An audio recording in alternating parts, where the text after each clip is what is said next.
যখন গভীরে পৌঁছিয়ে যাবে, ওরা বসে আছে কিন্তু অশান্তি তাদের চোখ দিয়ে পানি পড়ছে। বাড়ি যাওয়ার সময় যারা সিদ্ধান্ত নেবে ওয়ালা রাব্বিহিম ইয়াতাওয়াক্কালুন, জীবনে আজকে থেকে যদি ভরসা করি আল্লাহ ছাড়া কারো উপরে ভরসা করব না। কোরআন নাযিল হওয়ার পর থেকে শ্রোতা পেলাম কয় প্রকার? 3 প্রকার। বলেন, এখানে যেহেতু কাফের নেই, মুনাফিকও থাকলে থাকতে পারে। কারণ হচ্ছে নবীজি ইন্তেকালের আগে মুনাফিক তৈরি হবে কোন কাফেরদের ভেতরে, ইহুদিদের ভেতরে, বৌদ্ধদের ভেতরে, হিন্দুদের ভেতরে, খ্রিস্টানদের ভেতরে। কথা বলেননি? নবীজি ইন্তেকালের আগে জানিয়েছেন মুনাফিক এটা তৈরি হবে শুধুমাত্র আমার উম্মত মুসলমানদের ভেতরে। আর আমরা যেহেতু দেশে 96% মুসলমান, আমাদের ভেতরে মুনাফিক তৈরি হওয়ার সম্ভাবনা নেই। বলেন বলেন, আপনি দেখেন তো আপনি কি না? আয়াতুল মুনাফিকি সালাসা, ইযা হাদাসা কাযিবা ওয়া ইযা ওয়া'আদা আখলাফা ওয়া ইযা আতমিনা খান। নবীজি বলেন মুনাফিকের 4 মাসে তাদের ভেতরে যারা কথা বললেই মিথ্যা কথা বলে। এক কথা বলেন না কেন? এই আচরণ বাংলাদেশে নেই। কত হাসি পট্টি বাটা মানুষ হাতে তসবিহ নিয়ে ঘুরতো, সে যে এরকম তাহা মিথ্যা কথা বলতে পারে ক্ষমতার কারণে। এখন যে বলছে যে না আমি পদত্যাগ করে নিতে, ভিডিও কি বানানো নাকি? এক কথা বলেন না কেন? আপনি যদি পদত্যাগ না করে থাকেন তাহলে রাষ্ট্রপতি যেটা বলছে এটা কি বানিয়ে বলছে? ধোঁকা দিয়ে বোকা বানিয়ে এতদিন খেয়েছেন, এখনো খেতে চান। আপনি তো টাটকা নির্ভেজাল মুনাফিক। কারণ কথা বললেই মিথ্যা কথা বলেন। মুনাফিকের পক্ষে যদি কোনো মুমিন থাকে, কেউ মুনাফিক এই কথা বলছেন না? যার হাতে শাপলা চত্বরের আলেমদের রক্ত লেগে আছে, যার হাতে 2024 সালের মুক্তিযোদ্ধাদের রক্ত লেগে আছে, কথা বলেন না? এই মানুষের পক্ষ নিয়ে এখনো পর্যন্ত আপনি স্ট্যাটাস দেন, বলেন আমি আছি আপা, ঘাবড়াবেন না। আপনি ঘাবড়ালে আমরা নরম হয়ে যাই। আমি তো শয়তান দেখিনি, ওর ভিডিও দেখি আমার মনে হলো শয়তান যদি দেখতাম তো এইরকমই হতো। এটা টাটকা নির্ভেজাল শয়তান, বাড়ি গোপালগঞ্জ, ধরা পড়েছে কয়েকদিন আগে। এবার পিটিয়ে সোজা করবে প্রশাসন। এক কথা বলুন না কেন? আপা ঘাবড়াবেন না। যে বলেছে আপা ঘাবড়াবেন না, আপনি ঘাবড়ালে আমরা নরম হয়ে যায়। আমার মনে হয় প্রশাসন ধরেছে নরম বানাতে, আমরা চাই ওরা নরম বানিয়ে ফেলুক। এক কথা বলেন না?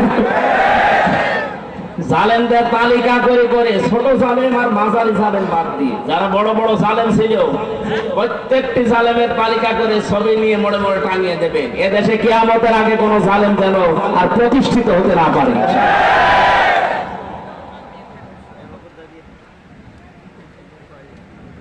3 প্রকার যে শ্রোতার কথা বলছিলাম, কাফের নেই আমরা বুঝলাম, কিন্তু মুনাফিক যেহেতু এটা তৈরি হওয়ার সম্ভাবনা এখানে আছে, আমরা যেন মুক্ত হতে পারি এই জন্য হাদিসটা বললাম। কথা বললে যারা মিথ্যা বলেন, ওয়াদা দিলে যারা ঠিক রাখেন না, ভঙ্গ করে ফেলেন। এতদিন পর্যন্ত চাইছিল, এই 2-3 দিনের ভেতরে দেখছি অনেকে বিভিন্ন ওয়াদা দিচ্ছে জনগণের সাথে।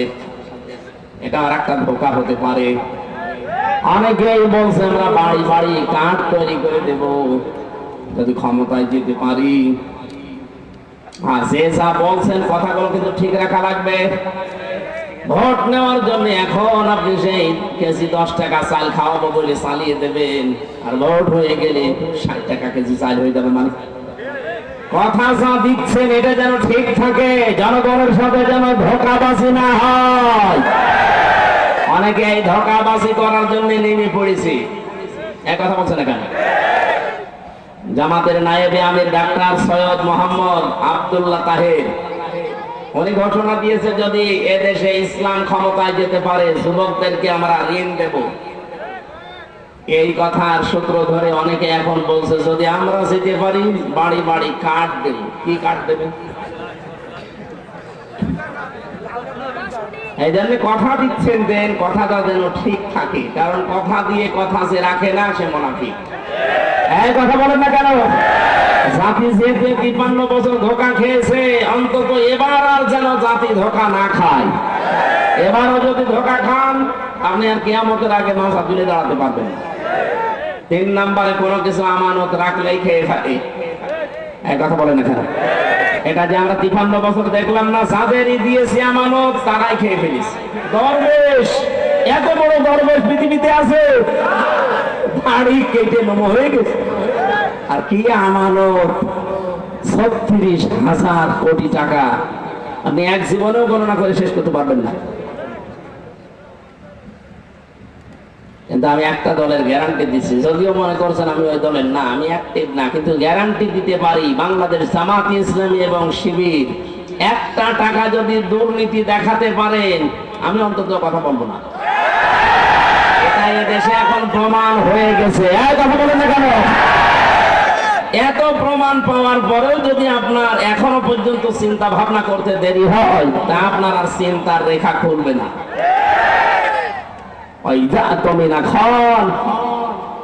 আমানত রাখলে যারা খেয়ানত করে ফেলে, এরা যে খেয়ানত করবে না তার বাস্তব প্রমাণ অলরেডি দেখিয়ে দিয়েছে। আশা করছি আপনি ভরসা রাখতে পারেন। এবার যেন কোরআনে কারীম সংসদে যায়, সেই ব্যবস্থা আমরা যেন করে দিতে পারি। আল্লাহ আমাদেরকে যেন তৌফিক দান করেন, চর্ম চোখে যেন দেখতে পারি যে কোরআন দিয়ে দেশটা চলছে।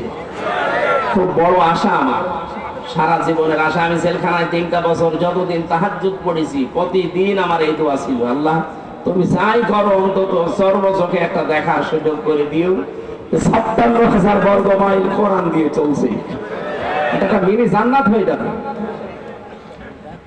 অনেকে মনে করছে যদি কায়েম হয়ে যায় আমি যে একটু লাল পানি খাই, ওটা খেতে পারবো না। পারবো, কিন্তু আপনার লাল পানি খাওয়ার মন হবে না।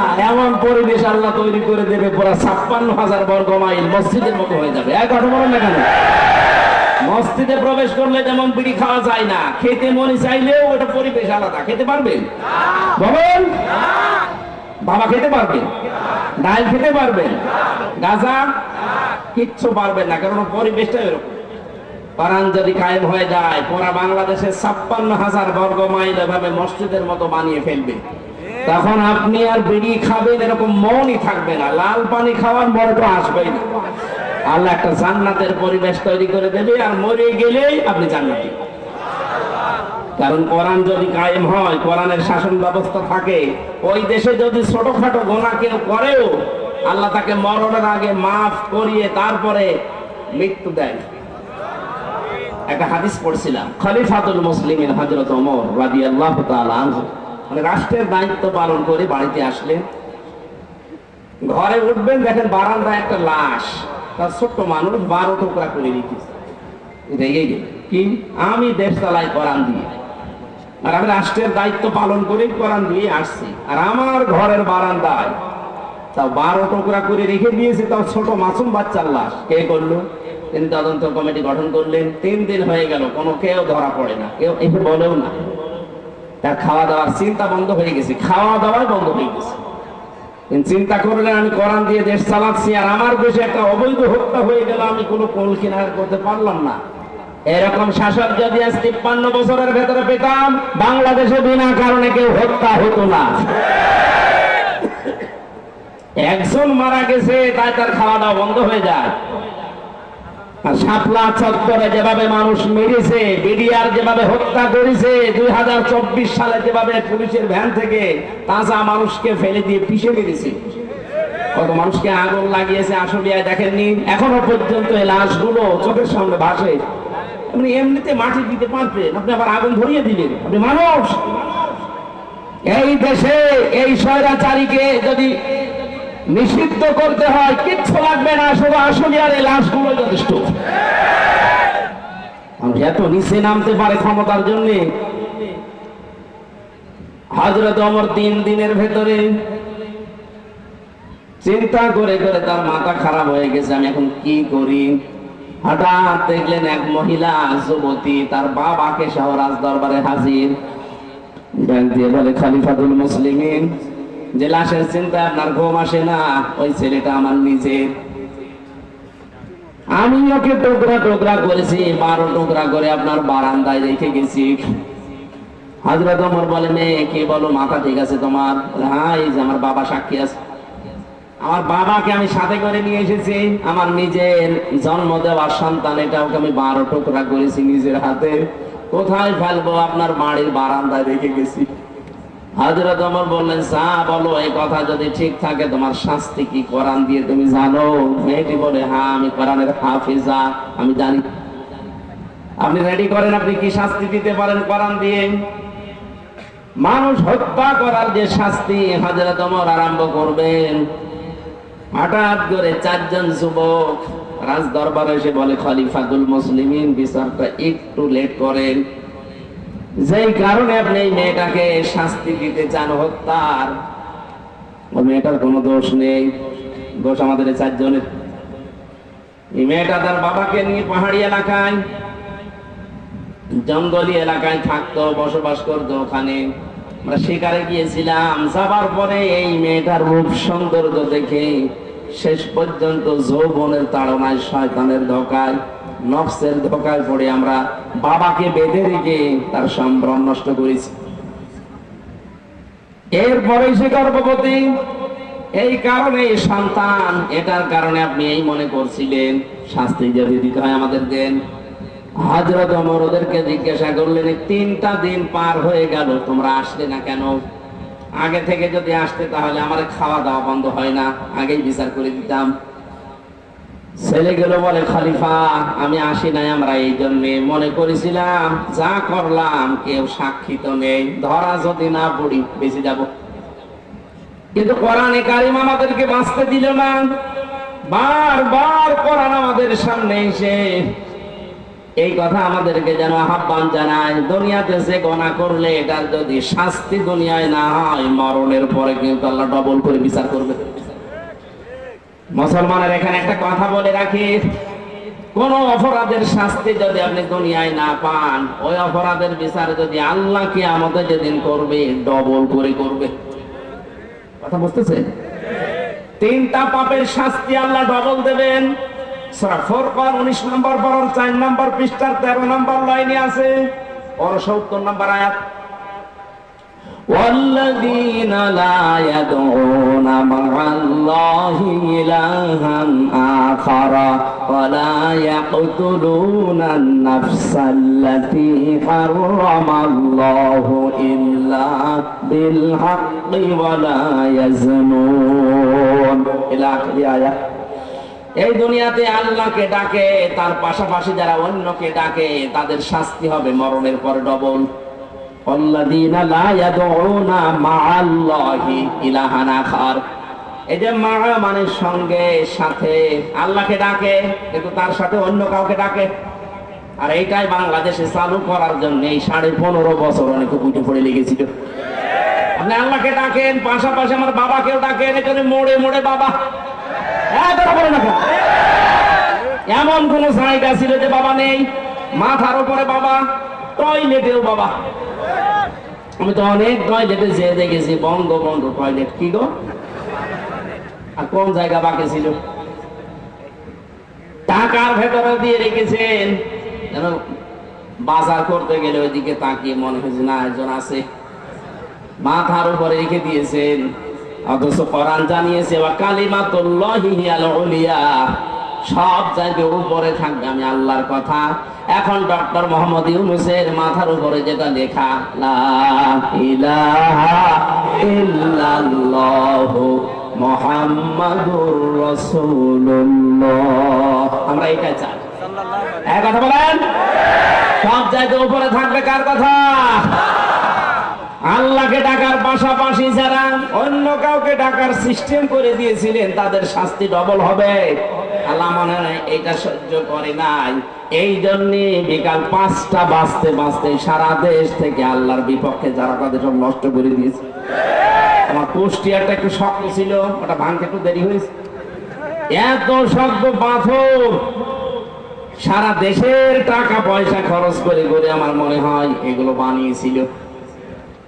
অন্যান্য জেলার তুলনায় আমার কুষ্টিয়াতে যেহেতু আল্লাহর ওলি 2 জন আছে, হানিফ আর ইনু, এ দুইজন মিলে বানিয়েছে। এত মহব্বত আপনার, আল্লাহ রাগ ও মানুষের অন্তরে তাদের প্রতি এত বেশি দিয়েছে। একজনকে দেখলাম আদালতে কেউ লাথি দিচ্ছে, পচা ডিম দিচ্ছে, আর একজনের বাড়ির ইট খুলে নিয়ে চলে যাচ্ছে। আজকে আমরা পরিষ্কার আল্লাহর সাথে অন্য কাউকে ডাকবো না, সে মরা বাবা হোক আর জিন্দা বাবা হোক। কথা বলেন না কেন? বিভিন্ন মাজারে এই সিস্টেম গুলো চলতো। আল্লাহর পাশাপাশি ইয়ালি বাবা, শাদি বাবা, দয়াল বাবা, ল্যাংটা বাবা, এই জন্যই তো মাজার ভাঙা আরম্ভ হয়েছে।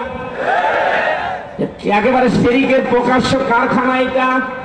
আল্লাহকেও ডাকে, আল্লাহর পাশাপাশি পীরকেও সেজদা দিচ্ছে, এটা আল্লাহর সাথে শিরিক। লা তাত্তাখিযুল কুবুর মাসাজিদা, কবরকে সেজদার জায়গা বানিও না। ওরা সরাসরি যে সেজদা দিত লালনের মাজারে। আর প্রকাশ্য গাঁজা তো আছে, অধিকাংশ মাজারে আমরা দেখেছি জেনার কারখানা। এই জন্য হাক্কানি আলেম এই দেশে যারা আছে বলেছে মাজার গুড়িয়ে দাও, ভেঙে ফেলো। কোন কারণে মাজার বানাতে হবে? হযরত ওসমানের মতো মানুষ, জান্নাতের সার্টিফিকেট পাওয়া মানুষ দুনিয়ায়, সেই লোকটা পড়ে আছে জান্নাতুল বাকিতে, কিচ্ছু নেই, পাথর দেওয়া মাত্র। আর দেশের গরু ছাগল মরে যায়, তার কবর 3 তালা হয়। কোরআনের পাখে বিশ্বানন্দিত মুফাসসির, আপনি তো তার চাইতে কোরআনের খেদমত বেশি করেননি। সেই লোকটা পড়ে আছে, মাত্র মাথার কাছে একটা পাথর দেওয়া দেখলাম। কোন গরু ছাগল কোথায় মরে, ইমান আছে কি নেই তাও নেই, সারা জীবনে পোশাক করেও পানি নেয়নি। 14 তালা বানিয়ে রেখেছি কবর, সবগুলো মাটির সাথে মিশিয়ে দেওয়া দরকার। আজকে থেকে আমরা সিদ্ধান্ত নিয়ে বাড়ি যাব, যতদিন বাঁচি আল্লাহর সাথে আর কাউকে ডাকবো না। কে রাজি আছেন আপনারা? 2 নম্বরে যারা অবৈধভাবে মানুষকে হত্যা করে, বাংলাদেশ স্বাধীন হওয়ার পরও এত হত্যা হয়নি। এই 9 সাল থেকে 24 সালে যত হত্যা হয়েছে, বাকিগুলোর অনেকের খোঁজই আমরা জানি না। আমি মাটির নিচে ছিলাম 10 দিন, আমি দেখেছি কত মানুষের কান্নার আওয়াজ আসতো আমার কানের। আমার তো চোখ পাতা ছিল, চোখ কালো কাপড় দিয়ে বেঁধে নিয়ে মাজায় একটা দড়ি নিয়ে ওরা হাঁটিয়ে নিয়ে যেত, মনে তো আমার গরুর মতো নিয়ে যাচ্ছে। আশপাশ থেকে কান্নার আওয়াজ পেতাম, কারণ কোনো আওয়াজ তো ওখানে যাওয়ার কথা না। মানুষ সিঁড়ি দিয়ে উপরে ওঠে, আর ওরা সিঁড়িতে আমার নিচে নিয়ে যেত, তার মানে মাটির নিচে। ওইটা কোন জায়গায় এটা আমি জানি না, যেখানেই নিয়ে গিয়েছে বহু মানুষের কান্নার আওয়াজ পেতাম মাঝে মাঝে। আর একটা আওয়াজ দিত, আহ, এরকম একটা আওয়াজ। বুঝতাম এখানে কয়েক মাস ধরে মানুষ হয়তো আছে। যে সমস্ত মানুষ পাহারা দিয়ে যেত, এসআই যারা, তাদেরকে প্রকাশ গোপনে বলতাম, ভাই যে আওয়াজ আসলো, শব্দ না, অধিকাংশ গুলোতে হিন্দু পেয়েছিলাম। কিছু কিছু যাদের একটু মনুষ্যত্ব আছে বলতো, 1 মাস 2 মাস না, কেউ 2 বছর 5 বছর পড়ে আছে, কেউ জানেই না। আপনি এখনো পর্যন্ত বলেন আমার কি দোষ, কি দোষ, আপনি টের পান না। কোন দোষ যদি আপনার নাও থাকে, আপনার সবচেয়ে বড় দোষে আয়না ঘর। আপনি জানেন না কি হয়েছে ওখানে? ইলিয়াস আলীর মেয়েকে নিয়ে আপনি কি করলেন, কি নাটক, কি প্রতারণা, অথচ তাকে আপনি মেরে ফেলেছেন আগে। আমার মাঝে মাঝে রিমান্ডে আশ্চর্য লাগতো, আল্লাহ, যে অফিসার গুলো এই করে যায় আমার সাথে, এরা রাতে বাড়ি যেয়ে ঘুমায় কি করে? এদের তো ঘুম আসার কথা না, হয় লাল পানি খায় নাই বড়ি খায়, তাছাড়া ঘুম আসার কথা না। এখানে শাস্তি হবে তাদের ডবল, এখন শুরু হয়েছে কেবল, ডবল শাস্তি হবে। যারা অন্যায় ভাবে মানুষকে হত্যা করেছেন, ইন্ধন দিয়েছেন, বিভিন্ন কায়দা কৌশল করে এগিয়ে দিয়েছেন, আপনার শাস্তি ডবল হবে। মার্ডার মামলা আজকে, গুমের মামলা আন্তর্জাতিক আদালতে, যে পালিয়ে গেছে তার নামে আজকেও দেখলাম 2টা মামলা হয়েছে। আপনি যে সাহস করেন যে আমি পাশাপাশি আছি, চট করে ঢুকে পড়বো, আসেন। আপনি আসেন, আপনাকে আমরা চট করে ঢুকবে আর ফট করে ঢুকিয়ে দেবো আয়না করে। থাকেন পরে ওখানে। ব্যারিস্টার আরমান 8 বছর আছে, আপনি 16 বছর থাকবেন। 16 বছর তো বাঁচবে না, যে কয় বছর আছেন ওখানে থাকবেন, দেখেন কেমন লাগে। ভার্সিটি থাকতে আমি একটা উপন্যাস পড়েছিলাম, ওর নাম হচ্ছে দেখ কেমন লাগে। আমার মনে হয় এইটা ওদের কপালে আছে। কথা বলেন না কেন? কয়েকজন এরকম আশা করছেন যে আসি পাশাপাশি চট করে ঢুকে পড়বো, আসেন ঢোকাবো, দেখ কেমন লাগে। উপন্যাসটা পুরোপুরি পড়লে খুব ভালো লাগে। আমার মনে হয় সামনে এদের কপালে এটা হতে যাচ্ছে। বাইরে আমার অন্যায় ভাবে যারা হত্যা করেছেন ডবল শাস্তি পাবেন। 3 নম্বরে যারা জেনা করে দুনিয়ায় তাদেরও শাস্তি ডবল হবে। সূরা ফুরকানের আয়াত। মেয়েটা বলছে খলিফা, এই ছেলে 4 জন বলছে খলিফাতুল মুসলিমিন। চিন্তা করলাম দুনিয়ায় মার্ডারের শাস্তি যদি না পাই, কিয়ামতে আল্লাহ কিন্তু ডবল শাস্তি দেবে। কয়টা? এজন্য দুনিয়ায় হয়ে যাক, আপনি যে বিচার আছে কোরআনের করে দেন, দুনিয়ায় শেষ, পরকালে যেন আল্লাহ এই বিষয়ের কোনো বিচার না করে আমাদেরকে মাফ করে দেয়। হযরত ওমর বললেন, তাই তো তোমরাই তো দোষী, মেয়েটার তো দোষ নেই। মেয়েটাকে ডাক দিয়ে বললেন, তোমার দোষ এইটা যে তুমি 12 টুকরা করেছো লাশটা, আমার ঘরের বারান্দা রাখলে, অন্য কোথাও ফেলে দিলে না কেন? মেয়েটা কোরআনের হাফেজা, ডাক দিয়ে বলছে, খলিফাতুল মুসলিমিন, আমার সন্তানকে আমি গলা টিপে মেরে ফেলতে পারতাম। 12 টুকরা করেছিলাম আমি, বিভিন্ন জঙ্গলে পাহাড়ে ছিটিয়ে দিতে পারতাম, কিন্তু আপনার কাছে আমি কেন দিলাম? দিয়েছি এই কারণে, প্রথম কারণ আমার ছেলেটাকে আমি হত্যা করেছি, 1 নম্বর কারণ হচ্ছে সে জারজ, তার তো বাবার ঠিক নেই। কয়টা বাবা? বলেন বলেন। জন্ম তো ঠিক নেই, বাবা 4টা, যদিও ওর দোষ না, কিন্তু সন্তানটা তো জারজ। আর আমি কোরআনে কারিমে সূরা কলমের 13 নম্বর আয়াত থেকে 19 নম্বর আয়াত পর্যন্ত জানি, যারা জারজ সন্তান এই পৃথিবীতে তাদের 13টা কাজ হবে, তার 1 নম্বরে তারা কোরআন বিরোধী হবে। আমার পেটে জন্ম নিয়ে বড় হয়ে আমার সামনে কোরআনের বিরুদ্ধে মিছিল করবে আমার ছেলে, এটা আমি মানতে পারি না। এই জন্যই আমি নিজের হাতে জবাই করেছি। বাংলাদেশে আজ যারা কোরআনের বিপক্ষে অবস্থান নিয়েছিলেন, নিচ্ছেন, এখনো সামনে অনেকে চেষ্টায় আছেন। আজকে একজন বুদ্ধিজীবী নামে, বুদ্ধি বিকালাঙ্গ, আমি নাম নিলাম না, লোকটা বলেছে ধর্ম কোনো রাষ্ট্রের ব্যাপার, কোনো ব্যক্তির ব্যাপার না। এই শব্দটা তার বলা ঠিক হয়নি। সে যদি তাওবা না করে সেও মুশরিক। এক কথা বলছে না কেন? কোন মানুষের যদি ধর্মই না থাকে, ওরা উদাহরণ দেন যে নিরপেক্ষ হওয়া লাগবে। পৃথিবীতে কোন নবী ধর্মের ব্যাপারে নিরপেক্ষ ছিলেন? আপনি একজনের নাম বলেন, বলেন। এই ধোঁকাটাও চলছে সামনে, হয়তো সামনে আসতে পারে, আগে থেকে সতর্ক করলাম। যারা এগুলো করছেন এগুলো কিন্তু একটা ধোঁকাবাজি। আমরা এক জালেমকে বিদায় দিয়ে কোন নতুন জালেমকে আর এই জায়গায় আমরা দেখতে চাই না। যারা আসবে তারা যেন ইনসাফ কায়েমকারী হয়। মেয়েটি বলে, খলিফা, আমি একটা একটা করে 13টা কারণ বলতে পারি কেন আমি হত্যা করেছি।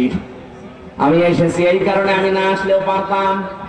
মেরে আমার সন্তানটাকে জবাই করে ফেলে যদি পাহাড়ে জঙ্গলে ছড়িয়ে ছিটিয়ে দিতাম, আপনিও ধরতে পারতেন না। আমি এসেছি এই কারণে, আমি যেহেতু হত্যা করেই ফেলেছি, আর হত্যার বিচার যদি দুনিয়ায় না হয়, কিয়ামতে আল্লাহ ডবল করে করবে। দয়া করে কোরআন দিয়ে আমার বিচারটা করে দেন, কিয়ামতে যেন আল্লাহ আমার ব্যাপারে আর কিছু না বলে। হযরত ওমর 5 জনের বিচার করলেন। আমার বোঝানোর বিষয় ছিল, কোরআনে কারীম দেশে থাকার কারণে, কায়েম থাকার কারণে ওরা গুনাহ করেছিল, কিন্তু গুনাহ করার পরেও কোরআনে কারীম তাদের ভেতরে অনুশোচনা, অনুতপ্ত এমন ভাবে ধরিয়েছে, মরণের আগে তারা ঈমান নিয়ে বিদায় নিতে পেরেছে।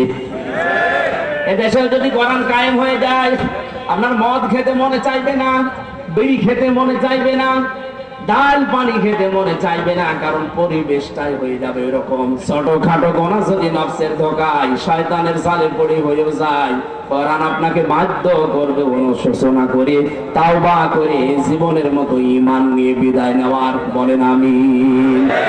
আল্লাহ, আমরা এরকম একটা পরিবেশ চাচ্ছি, কথা বলেন ঠিক কিনা?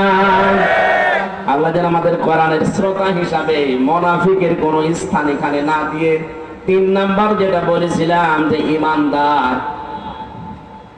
এই মানুষগুলোর যে বৈশিষ্ট্যগুলো আল্লাহ দিয়েছেন সূরা আনফালের 2, 3, 4 নাম্বার আয়াতে, আল্লাহ আমাদের ভরপুর করে আজ বাড়িতে নিয়ে যান, বলেন আমিন।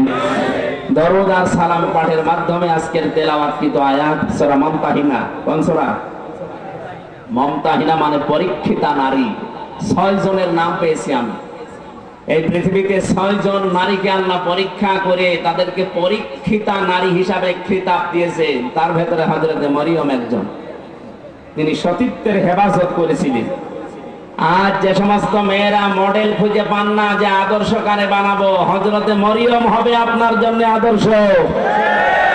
কথা বলুন। ওরা আদর্শ বানিয়েছে ঐশ্বরিয়াকে। আজকে ঐশ্বরিয়ার জীবনী দিয়েছে। ওই একজনকে খুশি করার জন্য রাতের বেলা কত টাকা কন্টাক্ট করে, কত টাকা ভাড়া পায়, আপনি তার জীবনী পড়ে দেখেন। এই যদি হয় আপনার আদর্শ, আর আপনি এটা দেখে দেখে মনে করেন এর মতো হবো, হ্যাঁ ওর মতো হবেন, দুনিয়া শেষ, আখেরাতে সারা জীবন জাহান্নামে খোলা লাগবে। মেয়েরা যারা এসেছেন, আপনার আদর্শ হওয়া লাগবে 1 নম্বরে মরিয়ম। আপনার চরিত্রকে, সতীত্বকে আপনি হেফাজত করে রাখবেন।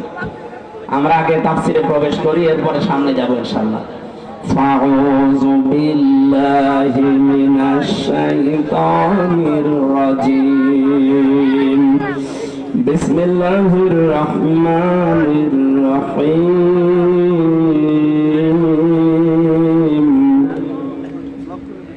ইয়া আইয়ুহান নাবিয়্যু ইযা জাআকাল মুমিনাতু ইউবাইয়ুনাকা ওয়ালা আল্লা ইউশরিকানা বিল্লাহি শাইআ। সাদাকাল্লাহুল আযীম। সূরা মুমতাহিনা নামকরণটা এর ভেতরে শব্দটা আছে, এখান থেকে সূরার নামকরণ। আজকে আমরা সবগুলো আয়াত পড়িনি, পড়েছি মাত্র 1 আয়াতের 4 ভাগের 1 ভাগ। আমার আজকের আলোচনার বিষয় হচ্ছে ঈমান কিভাবে আপনি আনবেন। আমরা তো অনেকে ঈমানদার বসে আছি, কিন্তু এইভাবে না। ঈমান আনতে হলে কিছু শর্ত মানা লাগে। আমরা যেন আজকে শোনার পরে ওই শর্ত অনুযায়ী আমাদের বাকি জীবন চালাতে পারি, বলেন আমিন। সূরা মুমতাহিনার 12 নম্বর আয়াতটা পড়েছি। আল্লাহ ডাক দিয়েছেন ইয়া আইয়ুহান নবী, হে নবী। কোরআন শরীফের ভেতরে আল্লাহ ইয়া মুহাম্মদ বলেন না, ইয়া নবী, ইয়া রাসূল এই শব্দটা লাগিয়েছেন। আর মুহাম্মদ শব্দ বলার সঙ্গে সঙ্গে নবীজির রিসালাতের ঘোষণা দিয়ে তার সম্মান আরো বাড়িয়ে দিয়েছেন। আজকে রাসূলের সম্মান বাড়ানোর জন্য রবিউল আউয়াল মাসে যারা জন্মদিন পালন করেন, সাফ করে শুনে রাখেন, পৃথিবীর কোন মানুষের জন্মদিন মৃত্যুদিন পালন করার ভেতরে কোনো ফায়দা নেই। এমনকি কোন মানুষ যত দামি হোক আপনার জীবনের জন্য, যত উপকার করুক আপনার জীবনে, ও যদি মারা যায় সর্বোচ্চ 3 দিনের উপরে কোনো শোক নেই।